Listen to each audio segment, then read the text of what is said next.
In the late 90s, a very popular Japanese game show tortured a man for a year and broadcast it every Sunday night. This isn't like reality TV where it's all fake and scripted, not to ruin Christmas for all the believers out there. This was legitimately torturing another human being for the sake of entertainment. And it was extremely popular, averaging 17 million viewers every Sunday night that they'd play the clips. That's absolutely massive, even by today's standards. It's more viewers than the last 4 years of the NBA Finals and the World Series, and obviously more than most television shows get. For reference, The Boys season premiere got around 8 million viewers, and according to YouTuber Atrocity Guide, who also covered this story, the most viewed episode of Game of Thrones got around 16 million viewers, so it even beats that. Just an absolutely massive success, but it doesn't stop there. The producers knew there was still a little milk left in those teats and they wanted to suckle. So they actually turned it from just a weekly broadcast into a full-blown live stream where you could log on online and watch him suffer in real time.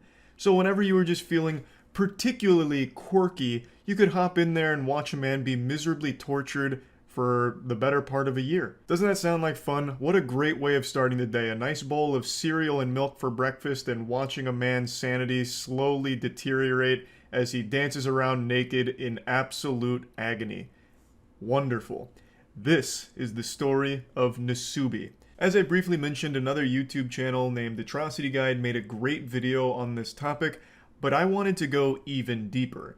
So we, Caleb, Chelsea, and I, really did a fucking thorough deep dive, spreading the foul cheeks of this situation wide open, going through live streams, all of the broadcast clips, in order to really get a handle on just how vile this whole thing was. So let's begin.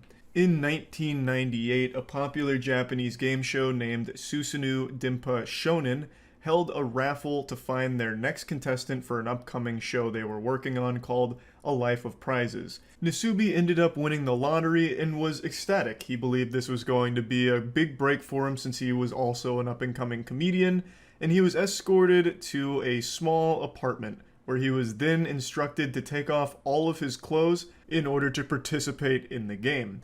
The challenge was he would have to survive in this apartment on nothing but his winnings from sweepstakes. They only provided him with water, and he was told that he would not be allowed to leave or communicate with the outside world or have any access to anything that he didn't directly earn through magazine sweepstakes. He was told that he'd need to win 1 million yen, which at the time, 1998, was right around 8,000 US dollars, through only mail-in magazine sweepstakes in order to complete the challenge and be released from the room. And yes, this does include food. They didn't provide him with any food. The only food he'd have access to is the food that he earns through mail-in sweepstakes. It just feels like there were better odds of a bird carrying $10,000 in its mouth crashing through the apartment window than actually earning 10 grand through mail-in sweepstakes. This shit is like something you would actually hear of like fucked up prison guards at Guantanamo Bay doing as like a joke or something. It's so cruel and brutally difficult. But Nasubi did actually pull it off. It took Nasubi 335 days total to finally make enough money to be released from it. Or at least, so you'd think. This is actually only the tip of the iceberg here, but I just want to give you the story in a nutshell. And I also want to explain the name Nasubi, because that's not actually the contestant's real name. His actual name is Tomoaki Hamatsu. The name Nasubi actually means eggplant, and he got this because the producers used an eggplant to censor his genitals for the broadcast, and they also said that his head resembled the shape of an eggplant. The whole point of the Susanoo Dimpa Shonen broadcast here was to laugh at Nasubi. And people were. 17 million people having an old hoot and a holler, real side-splitting comedy, watching a man be legitimately tortured. Nasubi believed that he was being recorded and that the clips were going to be re-edited and broadcast for TV.